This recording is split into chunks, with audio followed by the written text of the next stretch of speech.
you drinking, by the way? What am I drinking? I'm drinking Yeah. Lion's Mane mushroom drink, which is so good. I thought you said you're drinking coffee. Well, no, sorry. I was talking about a client that is selling a coffee in Vancouver, but its main, I guess, purchasers are in the United States. But it doesn't matter. They're not sponsoring this, but if they do decide to sponsor us, Today's episode is sponsored by Pink Yellow Drink. That just sounds really gross. But we're back. We're back on the Cowboy Bebop train. We're seeing you again, Space Cowboys. Yeah. But we're here to cover episode 2 here on the Informal Podcast. And I still stand by my feelings with regard to me not watching the anime makes this, I feel, so much more enjoyable. Yeah.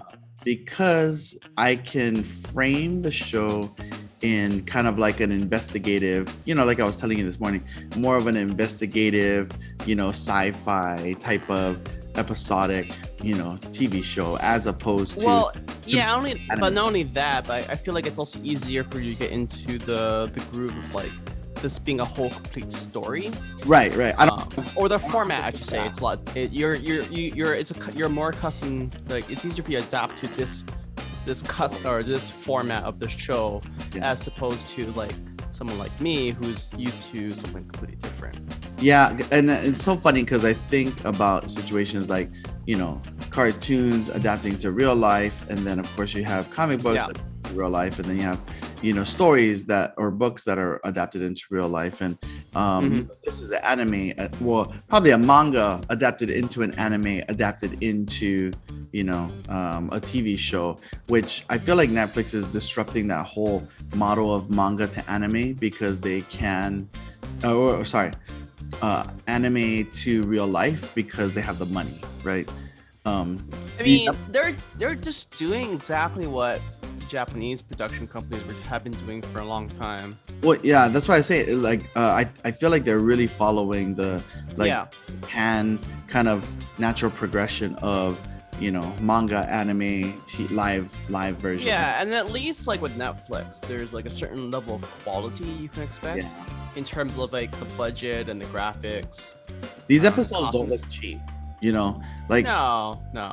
When John Cho was taking the plane, and then he took it off of tracking mode, the world that they showed was amazing. I was like, oh, this is amazing.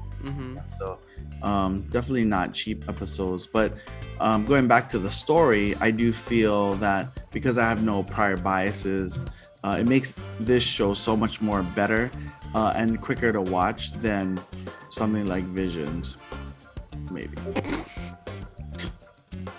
But why don't we get into episode 2? What was your thoughts kind of coming into this episode, especially coming off of the fact that the girl that Spike was into is actually with someone else, right? Yeah, so I think my goal is I have to spend enough time in order to get accustomed to this new format.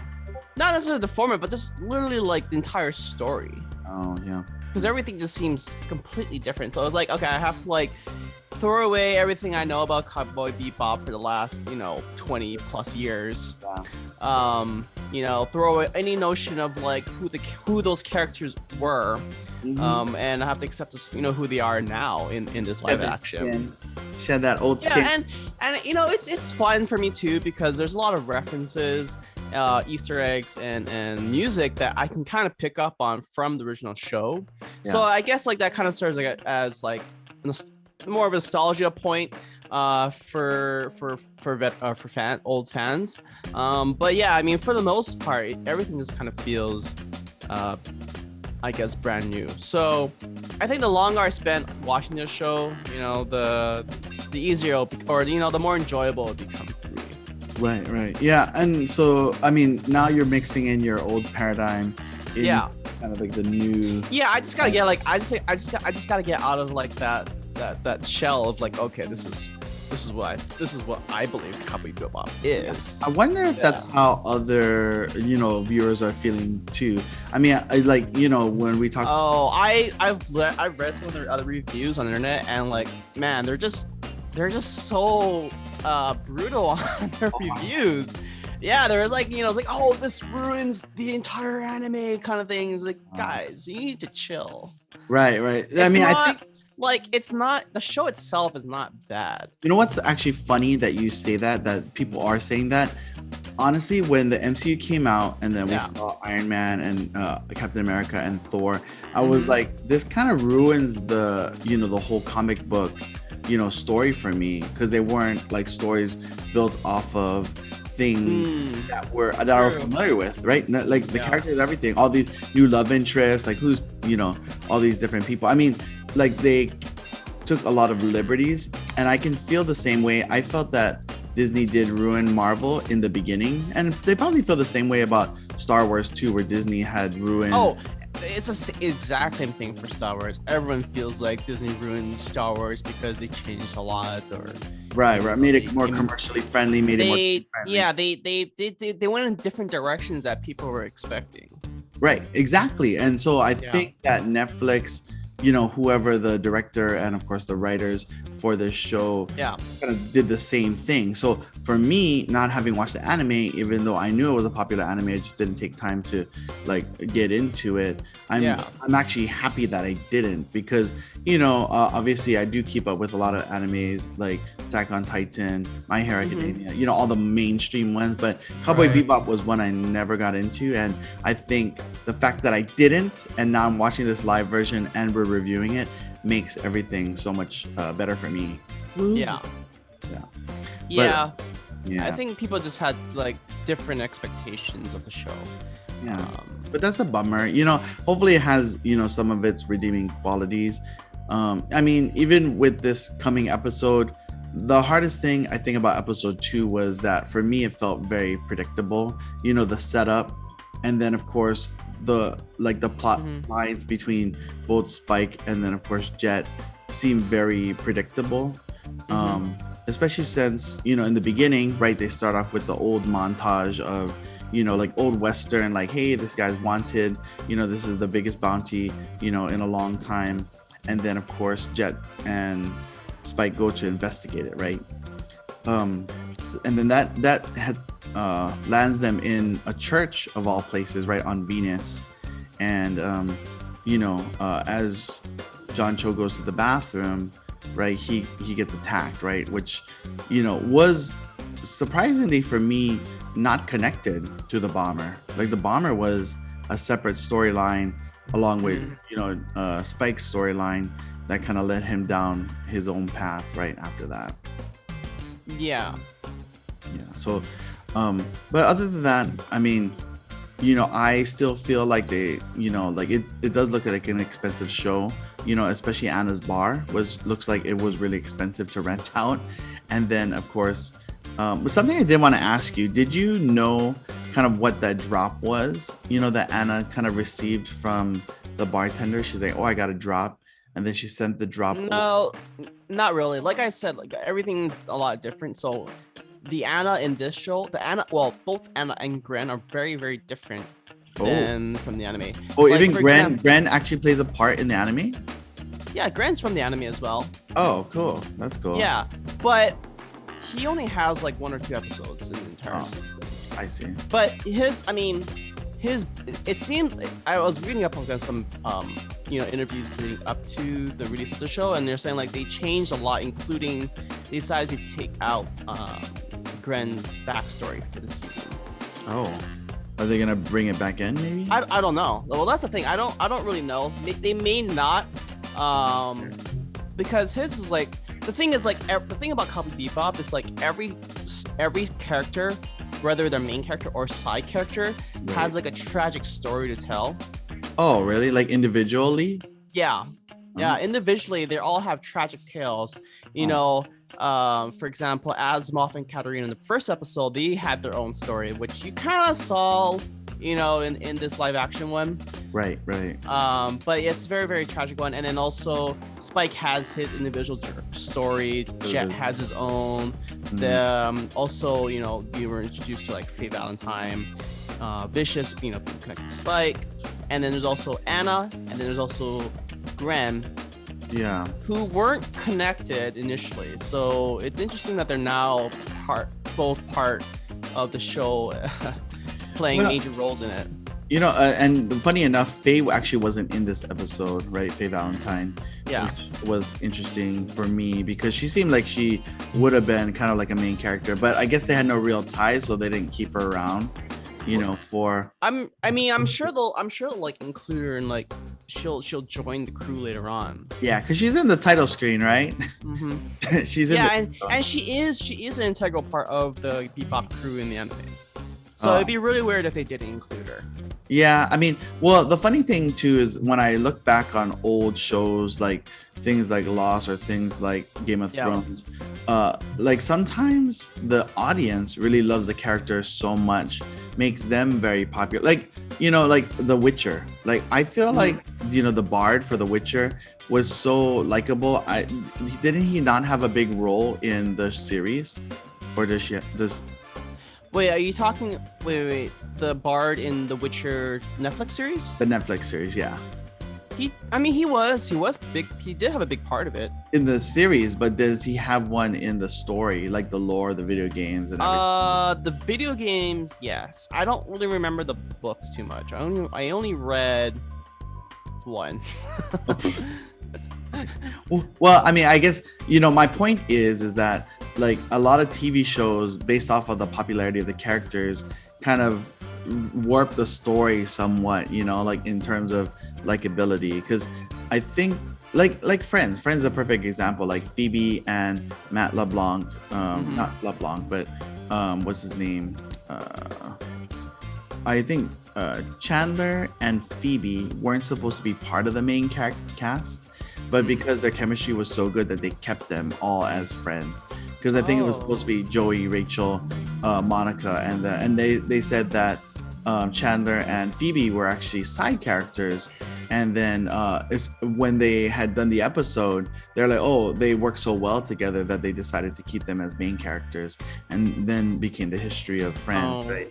So I wonder if like Anna and Gren, if they are popular enough, maybe they'll keep them around and kind of look at the drawing board on season 2, if there is a season 2. Yeah, well, it already seems like they're already playing big roles in this live action. Just with their introduction, right? Yeah, because like I said before, in the anime, they're just there. They serve maybe like one singular purpose. Right. Yeah, just to move the plot along. Yeah, it really is just to kind of develop the plot of Spike's past. They're just a device plot, really, just to kind of progress that forward. Yeah. But it seems like they do have a bigger role, like just seeing them in episode 2, right? Yeah. What I thought was kind of interesting was we did discover that Spike is also a part of the syndicate and he had left. So it kind of, and she mentioned Anna, apparently they have a past together, right? When he kind of showed up in her room and said like, hey, what's up? She's like, oh, it's been 3 years. You've been dead. Like you never said anything. You never called. Yeah. And wrote. Fearless, I guess, is his name. Right. So but he does close. it. He does. Yes. So Fearless was a change, I think, from the anime that you mentioned in last week's episode, or actually episode 1. And I think what's different, or what was cool, is that looked like Spike actually closed the book on that when he left her chambers or left her room, and we also got to know his last name. Does he have a last name in the anime? Yeah, it's always been Spike Spiegel. Oh, but that doesn't play a significant role, because I was surprised that they revealed it in this episode. Oh, yeah. I guess I didn't really catch that, because I guess you always kind of knew, or... Oh, you already knew. Well, because he just calls him, like, throughout the, like, he's never called Fearless initially, like... Right. At all, right? At all. His name is just purely the straight Spike Spiegel. Right.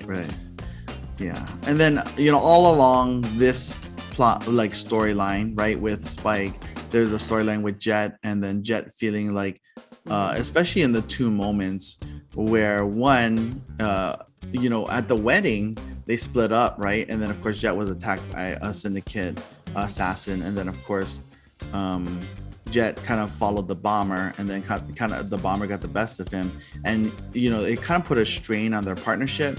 Him not being there, him shutting off. I felt like that was kind of an underlining like plot story or storyline, but I don't know. It seemed like to have quickly resolved itself like after. Like they had few tiffs about him not being there, then him flying away on his own thing and not being tracked, saying that he was hungry and wanted to get noodles, and then I think that quickly resolved itself. But it did kind of show that Spike has a human side to him, and that he felt, that his partner, who is an ex-cop, by the way, allowed him to, I guess, start this new life, if that makes sense.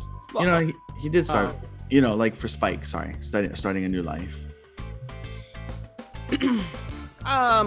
I guess. I mean, it's gonna be interesting to see if we can't keep the same themes and motifs from the original show.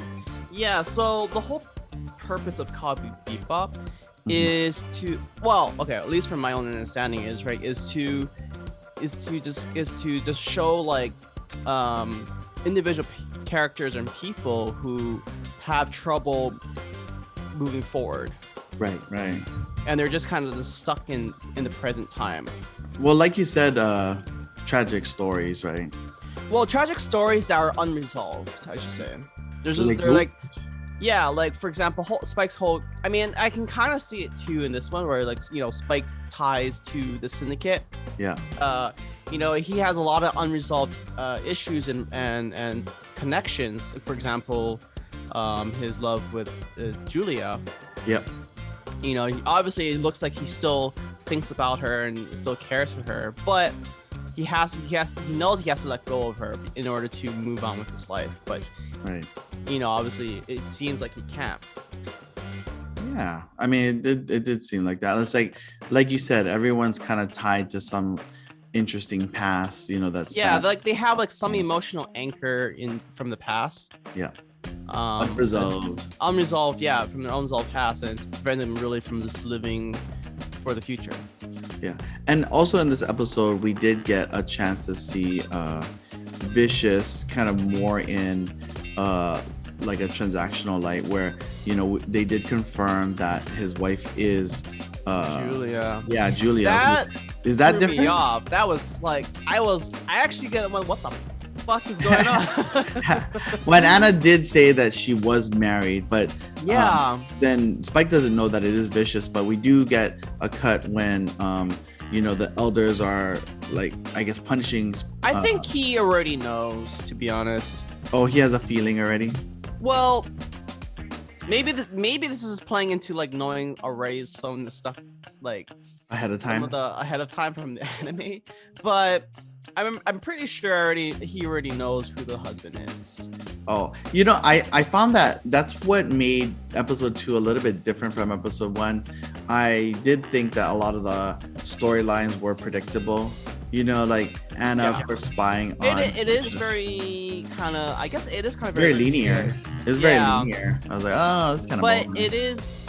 It was kind of refreshing to see Julia with a different backstory. Oh, be married to. Because it sounds like at least for this show, they're gonna try to flesh out her storyline a little bit more clearer. Yeah, of course. Make it, like you said, make it a lot more linear than before. Yeah, and so I mean, all of these kind of build-ups, they're cool, and I think if I knew ahead of time, I'd be just as surprised as you. You know what I mean? Oh shoot! I mean, I was like, oh, while I saw them kiss each other in the end of the first episode, so I was like, oh, okay, well, not really that bad. But now, it was weird for me because Vicious didn't seem as the big bad as the elders, right? Because he was summoned for the fact that he was peddling Red Eye on the side, right? Yeah. So that's another change too. Is I guess Vicious having, I guess they're trying to give Vicious like a human side to him. I don't know if that's a writer's choice or if that's like a actor's choice, but it definitely sounds like, you know, they're trying to portray him more. Yeah, because he's really concerned for his wife. I feel like a real big bad would be like, oh, I'm gonna just shoot my wife. More human, I guess, in a sense, as opposed to before where he was like he's called Vicious because he's like stone cold. Stone cold. Yeah. No, I'm just kidding. Like he's the ultimate form of like a bad person. Right. Like a Voldemort, right? With no kind of remorse, no human qualities. But I mean, that didn't seem to come across, you know, during this episode. And I think for me, he's a lot more emotional in this one. Right, and vulnerable. It seems he was very vulnerable. Yeah. Something that I am excited to see is Spike meeting with Julia again, because a part of me is thinking to myself, because I'm like thinking to myself, I'm like, okay, well, she was like, oh, you said you'd protect me, and then, you know, like I feel like she could have easily said, well, you know, Spike would have protected me, or, you know, Fearless would have protected me because he's fearless, whatever the case may be. And I think that, you know, she seems a lot different to me than when she was with Spike, you know, John Cho's character, because I don't know, it just seemed like she was a thing with him, but she's different with it's kind of weird because it's like the fact that she's still with the Syndicate. Yeah, that's interesting, right? Was she like with the Syndicate in the anime? No. Okay, so the way it plays out in the anime is we don't actually get introduced to the concept to the arc of Julia until like much later on in the season. Oh. But then again, it's like it goes in and out of like, you know, the Spike's past and then like just random episodes. Yeah. But we're introduced to Julia as a mysterious woman from Spike's past who's just apparently on the mystery run. was only like 2 episodes long. Yeah, they play out the mystery of the Julia character real quick, a lot longer. Oh, I see, in the anime. Like you don't really know who she is until much later on. I see. Yeah, that kind of killed it a bit. And she doesn't really like get any like important parts until maybe the last few episodes. Oh, spoiler. For the anime. Oh, okay. Spoilers still. Well, we don't know if it. Well, I don't know if it turns. No, out. It sounds like they're honestly just, you know, she's going to be in it from the start of it. Right. Like all these people having main roles now, which is very unusual. But I am interested to see like what kind of character they're going to have Julia be in this one, because I mean, if they're going to be changing like, you know, all the personalities and backstories of all the other characters, you know, obviously, then, you know, there's a good chance they might do the same thing to Julia. Absolutely, yeah. Yeah. But like I said, I think that the way that, you know, having no bias for Cowboy Bebop is making it very enjoyable for me. Yeah. I can't wait, you know, for episode 3 when we cover it, you know, and then kind of talk a little bit more about how the story unfolds.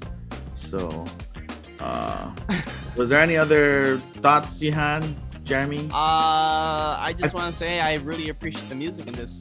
Dude, yeah, I was gonna say, yeah, the jazz music inside Anna's bar was actually on point. It was not just Anna's bar, but like throughout the whole episode. Yeah, they did have a lot of music. I think when they were chasing the bomber too. It's really cool. Like they use, okay, so we know that the composer for the original anime, her name was Yoko Kano. Yeah. So they decided to bring her back to help compose the music for the live version. For the live version, yeah. Oh, nice. So actually, and like so they do a mix of like old songs from the anime, as well as new songs for the show. So yeah. Well, songs that we never heard from the anime anyway.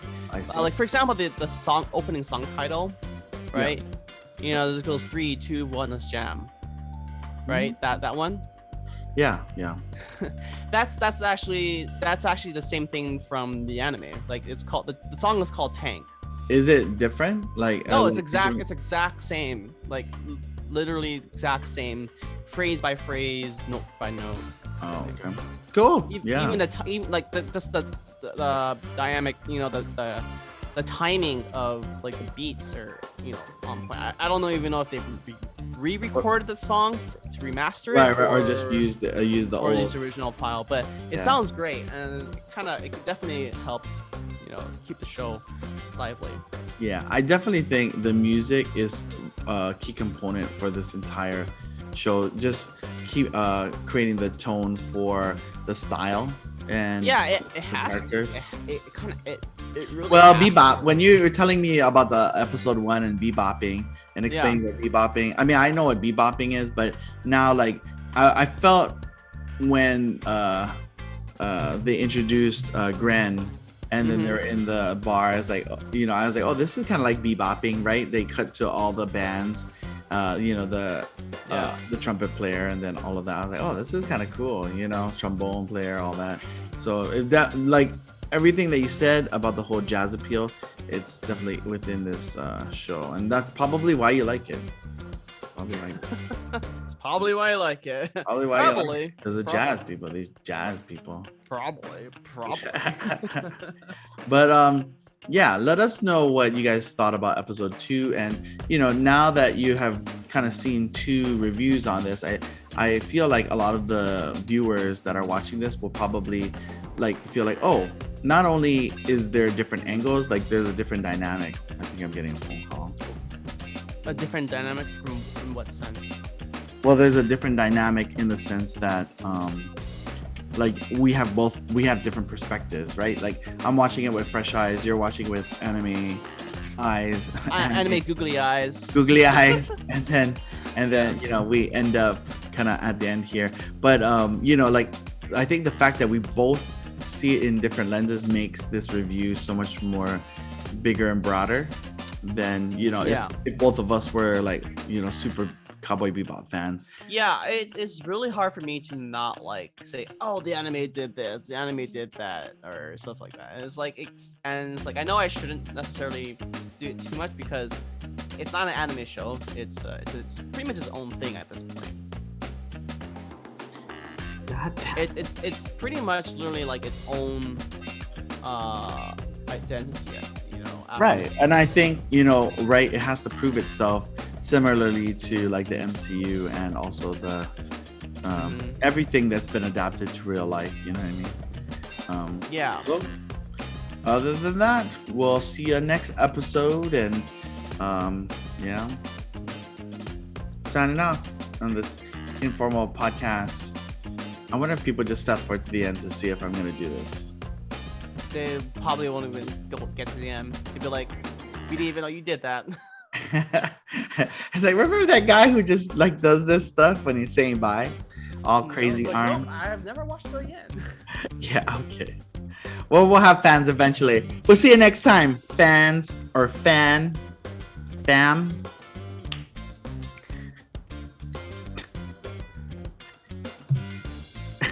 You're not gonna make a comment? No. Kiabe's probably just like, what the fuck?